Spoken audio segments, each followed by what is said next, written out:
जय हिंद बच्चों। कैसे हैं आप सब।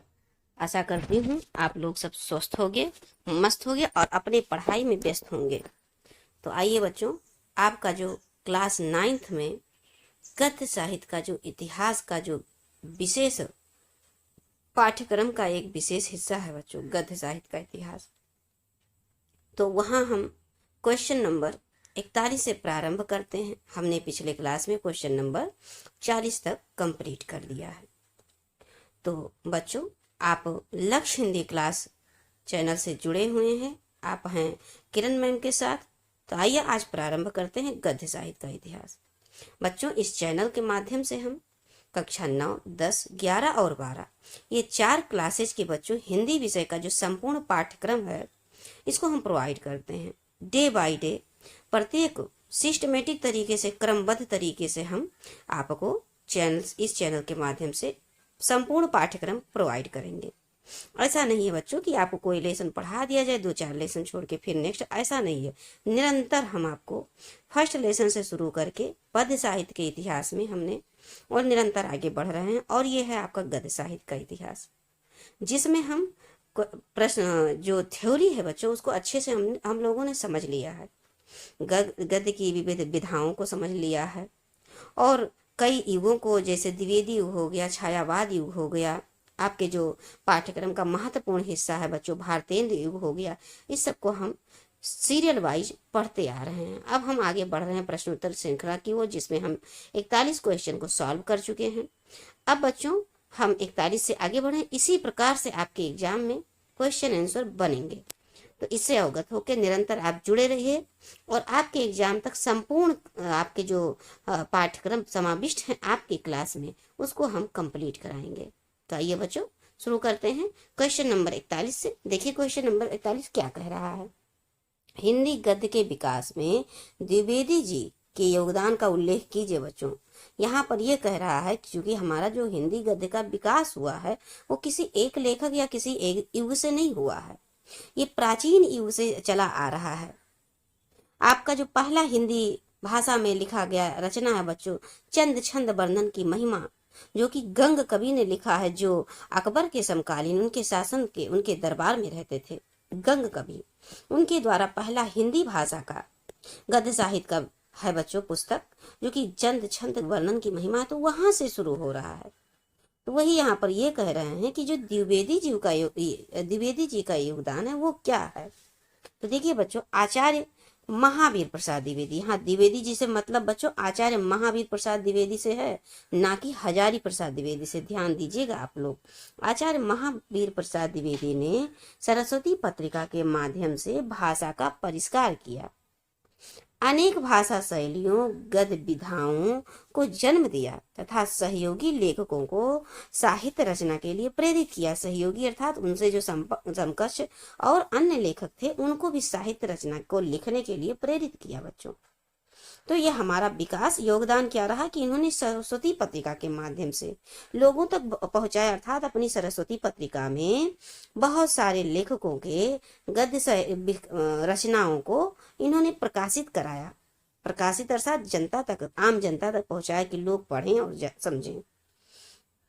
तो बच्चों ये सरस्वती पत्रिका के संपादक कौन है, तो महावीर प्रसाद द्विवेदी है। क्वेश्चन आपसे बन सकता है कि सरस्वती पत्रिका के संपादक कौन हैं, तो आपके महावीर प्रसाद द्विवेदी हैं बच्चों। और ये कहाँ से संपादित होता था, तो ये काशी में नागरी प्रचारणी सभा से प्रकाशित होता था। अब देखिए बच्चों क्वेश्चन नंबर 12 क्या कह रहा है। नागरी प्रचारणी सभा काशी के संस्थापक का नाम लिखिए। बाबू श्याम सुंदर दास, पंडित राम नारायण मिश्र और ठाकुर शिव कुमार सिंह नागरी प्रचारणी सभा के काशी के संस्थापक थे। कौन थे, ध्यान से इसको फिर से समझिए बच्चों कि बाबू श्याम सुंदर दास और पंडित राम नारायण मिश्र और ठाकुर शिव कुमार सिंह, ये नागरी प्रचारणी सभा बच्चों, ये नागरी प्रचारणी सभा के क्या थे, संस्थापक थे। ये काशी में है, संस्थापक थे बच्चों। कार्यभार ये 1900 की बात है, संस्थापक थे। और कार्यभार 1903 से महावीर प्रसाद द्विवेदी ने संभाला। ये देखिए महावीर प्रसाद द्विवेदी। अब आइए बच्चों क्वेश्चन नंबर 43 की ओर हम लोग बढ़ते हैं। और द्विवेदी युग के में गद्य के किन किन रूपों का विकास हुआ, ये आप बताइए। द्विवेदी युग में अर्थात जो गद्य की विविध प्रकार की विधाएं हैं, कई प्रकार की, उनमें द्विवेदी युग में किसका विकास हुआ बच्चों? तो द्विवेदी युग में निबंध का विकास हुआ, कहानी विधा का, नाटक विधा का, उपन्यास विधा का, जीवनी विधा का और यात्रा वृत्ति, ये सब विधाएं हैं बच्चों गद्य साहित्य के, इस सब का विकास हुआ। शुरुआत कहाँ से हुआ था बच्चों? तो शुरुआत आपका ये सब जो गद्य विधाएं हैं वो भारतीय युग से ही हो गया था। पर यहाँ विकास की बात पूछ रहे हैं कि विकास बहुत ज्यादा अधिक से अधिक लेखकों ने रचनाओं में ये सब विधाएं लिखी गई, तो द्विवेदी युग हुए। आपके छायावाद युग में भी इसका विकास बना रहा। नाटक का विकास आपका छायावाद युग में ही ज्यादा हुआ है। अब देखिए बच्चों, द्विवेदी युग के प्रमुख निबंध लेखकों के नाम, क्या बच्चों? निबंध लेखकों के नाम लिखना है। तो द्विवेदी युग की बात हो रही है बच्चों, तो द्विवेदी युग के निबंधकार आचार्य महावीर प्रसाद द्विवेदी, अध्यापक पूर्ण सिंह, पदम सिंह शर्मा, यशोदानंदन अखौरी और चतुर्भुज श्याम सुंदर दास, बाल मुकुंद गुप्त तथा आचार्य रामचंद्र शुक्ल आदि हैं बच्चों, ये द्विवेदी युग के। द्विवेदी युग की किसी एक पत्रिका तथा उसके संपादक का नाम लिखिए बच्चों। तो आप किसी एक का लिखना है, अब आप दो चार याद कर लीजिए, तो कोई ना कोई तो लिखना ही रहेगा, एक ही लिखना है। तो सरस्वती पत्रिका ये मासिक थी, अर्थात बच्चों महीने में एक बार आती थी।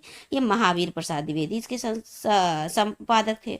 सुदर्शन पत्रिका ये भी मासिक थी, देवकी नंदन खत्री का था, माधव प्रसाद मिश्र दोनों लोग मिलकर इसको संपादित करते थे।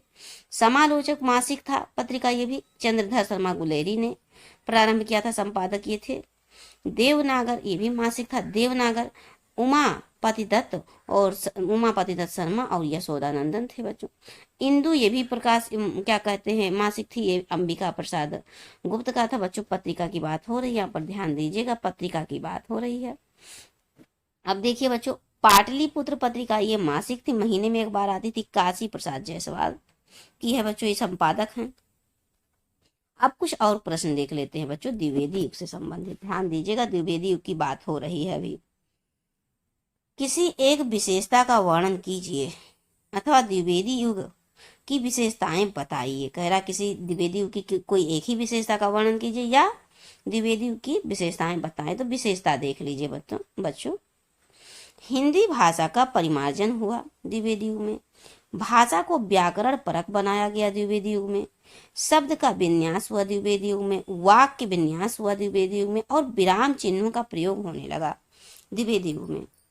अब देखिए बच्चों, विभिन्न गद्य शैलियों का भी विकास हुआ अभी ऊपर आपने पढ़ा है क्वेश्चन नंबर 41 की किस किस शैलियों का विकास हुआ, तो निबंध था, नाटक था, उपन्यास था, है ना, देखा है ना वहां पर। अब देखिए बच्चों, संपादन कला का पुनरुद्धार भी इन्हें द्विवेदी युग के काल में हुआ। राष्ट्रीय चेतना का भी विकास, अर्थात जन मानस में राष्ट्रीय चेतना का विकास भी इन्होंने किया और खड़ी बोली हिंदी को काव्य भाषा भी बनाया इन्होंने द्विवेदी युग के लेखक ने। अब देखिए आधुनिक युग पे आ जाइए बच्चों, द्विवेदी युग कंप्लीट हुआ, अब आधुनिक युग पे आइए। द्विवेदी युग से पहले ही आधुनिक युग था बच्चों। देखिए अब आधुनिक युग को, आधुनिक युग को गद्य युग क्यों कहा गया, ये बात ध्यान दीजिए बच्चों। गद्य युग कहा गया, पर क्यों कहा गया? आधुनिक युग में गद्य की विभिन्न विधाओं का उद्भव होता है। आपसे हमने बताया कि जो भारतेंदु हरिश्चंद्र है वहीं से शुरुआत होता है आधुनिक युग के गद्य विधा का, और यहाँ कह रहे हैं कि विभिन्न विधाओं का विकास हुआ है और परिष्कार भी हुआ, इसीलिए आधुनिक युग को गद्य युग भी कहा जाता है। अब देखिए क्वेश्चन नंबर 48 की तरफ चलिए बच्चों। राजा लक्ष्मण सिंह की भाषा शैली की विशेषता बताइए। राजा लक्ष्मण सिंह की भाषा शैली में संस्कृत निष्ठ खड़ी बोली का गुण विद्यमान है बच्चों। शिव प्रसाद सितारे हिंद की भाषा शैली किस प्रकार की है? शिव प्रसाद सितारे हिंद की भाषा शैली किस प्रकार की बताइए बच्चों। तो राजा शिव प्रसाद सितारे हिंद की भाषा शैली अरबी भाषा मिश्रित है, अरबी फारसी मिश्रित है, खड़ी बोली युक्त है। राजा शिव प्रसाद सितारे हिंद भाषा शैली में व्याप्त दोष को बताइए। तो देखिए बच्चों, अब ध्यान से यहाँ पर सुनिएगा, दोनों पहले 49 क्वेश्चन फिर से समझें। ये कह रहे हैं राजा शिव प्रसाद सितारे हिंद की भाषा शैली किस प्रकार थी बच्चों। तो शिव प्रसाद सितारे हिंद की भाषा शैली अरबी और फारसी मिश्रित थी। क्यों बच्चों? ये तो मोस्ट इंपॉर्टेंट क्वेश्चन है। आप जैसे क्वेश्चन आपको बनेगा कि राजा शिवप्रसाद सितारे हिंद की भाषा शैली क्या है, तो आप कहेंगे ये तो राजा है शिवप्रसाद सितारे हिंद है, और यहाँ पर हिंद भी है। न मानो ये हिंदी भाषा शैली से संबंधित है, पर ये पूरी तरह गलत हो जाएगा बच्चों। जब राजा शिव प्रसाद सितारे हिंद थे, 1837 की बात हो रही है। 1850 में भारतेंदु जी का जन्म होता है बच्चों, और 1837 में शिव प्रसाद सितारे हिंद होते हैं। उस समय बच्चों जो हमारा सरकारी कामकाज की भाषा होती थी, कचहरियों की भाषा होती थी, आम जनमानस की जो भाषा होती थी, ज्यादातर उर्दू भाषा होती थी, और उर्दू भाषा की भाषा अरबी और फारसी मिश्रित शैली हुआ करती थी। इसीलिए राजा शिव प्रसाद सितारे हिंद अपनी पत्रिकाओं को, अपनी रचनाओं को ज्यादातर उर्दू फारसी शैली में लिखते थे। अब देखिए बच्चों, क्वेश्चन नंबर 50 की तरफ फिर बढ़ते हैं। अब राजा शिव प्रसाद सितारे हिंद की भाषा शैली में व्याप्त दोष को बताइए। क्या दोष था बच्चों, ध्यान दीजिएगा इस बात पे। राजा शिव प्रसाद सितारे हिंद की भाषा अरबी फारसी युक्त खड़ी बोली थी, और इनकी भाषा पर अरबी फारसी भाषा का अत्यधिक प्रभाव पड़ा था, जो इनकी भाषा शैली का मुख्य दोष था बच्चों।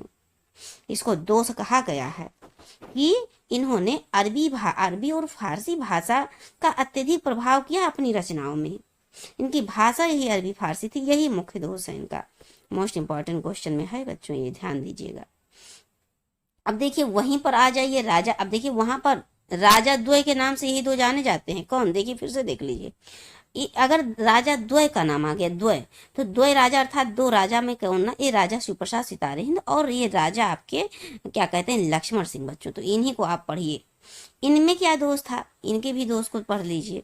तो राजा लक्ष्मण सिंह की भाषा संस्कृत निष्ठ थी, और ये दैनिक प्रयोग में आने वाले अंग्रेजी व उर्दू के शब्दों को हिंदी से दूर रखना चाहते थे, जो उनकी भाषा शैली की विशेषता के साथ दोष भी था।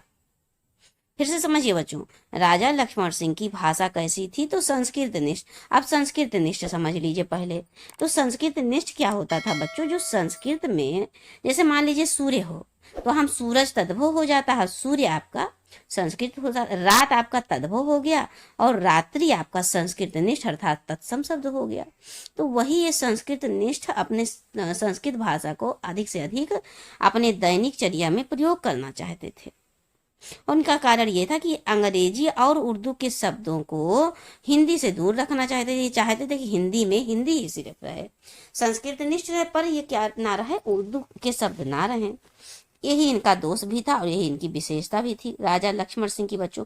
अब आ जाते हैं भारतीय युग के मंडल के कवि प्रताप नारायण मिश्र को सुनते हैं बच्चों। ये भारतीय युग मंडल के कवि हैं। तो देखिए बच्चों, क्वेश्चन नंबर 52, प्रताप नारायण मिश्र की भाषा की विशेषता बताइए, क्वेश्चन है ये बच्चों।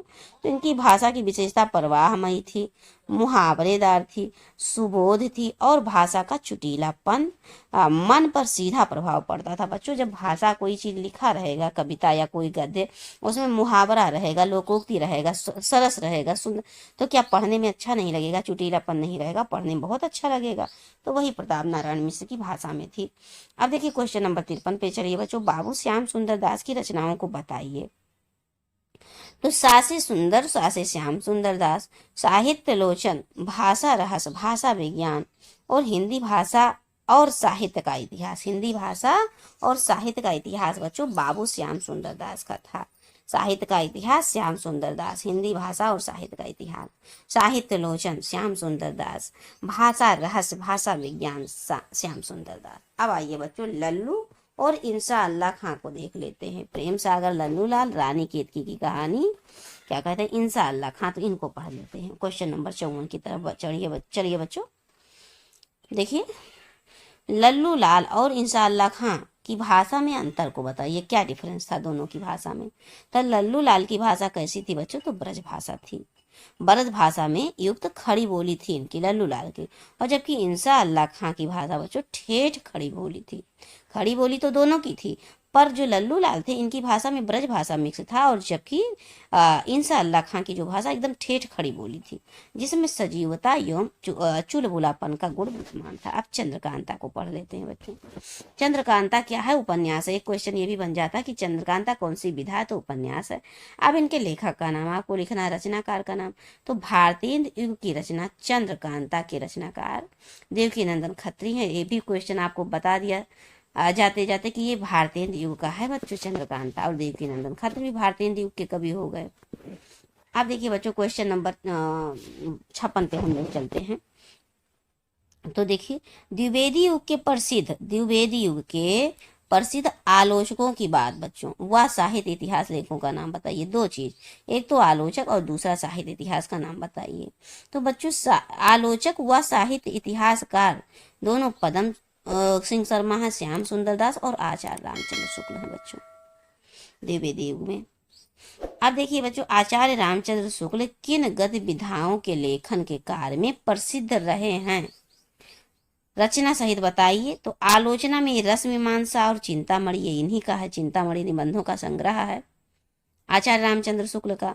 और निबंध में बच्चों क्या है, कविता क्या है और क्रोध, इन्होंने निबंध में लिखा कविता क्या है। कविता क्या है किसका? रामचंद्र शुक्ल का है, और क्रोध भी इन्हीं का है। अब देखिए बच्चों क्वेश्चन नंबर 58 की ओर हम लोग बढ़ते हैं, और 58 में विधा से तात्पर्य क्या है, ये पूछ रहे हैं क्वेश्चन में कि आप विधा का अर्थ क्या समझ पा रहे हैं, विधा क्या चीज है।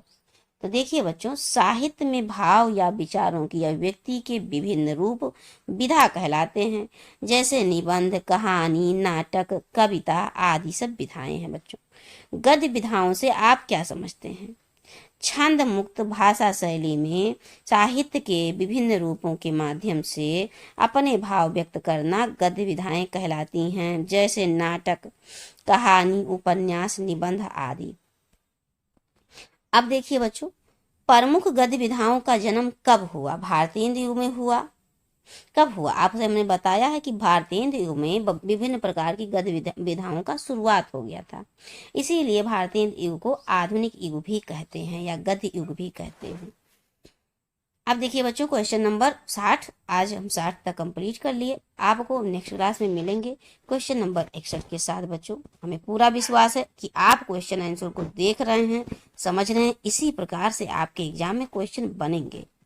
तो आइए बच्चों अब हम मिलते हैं आपको नेक्स्ट क्लास में। चलते चलते छोटी सी रिक्वेस्ट, जो जी हाँ बच्चों आप जानते हैं, चैनल को सब्सक्राइब करें और वीडियो को लाइक करें बच्चों, और अन्य फ्रेंड सर्कल में, रिलेटिव्स में जो बच्चे पढ़ रहे हैं, पढ़ने लिखने वाले बच्चों में आप इसको शेयर करें, क्योंकि उन तक भी चीज़ें, सही चीज़ें पहुँचें और सही चीज़ से जुड़ें, और इनका पूरा सिलेबस पाठ्यक्रम कंप्लीट कराया जाएगा।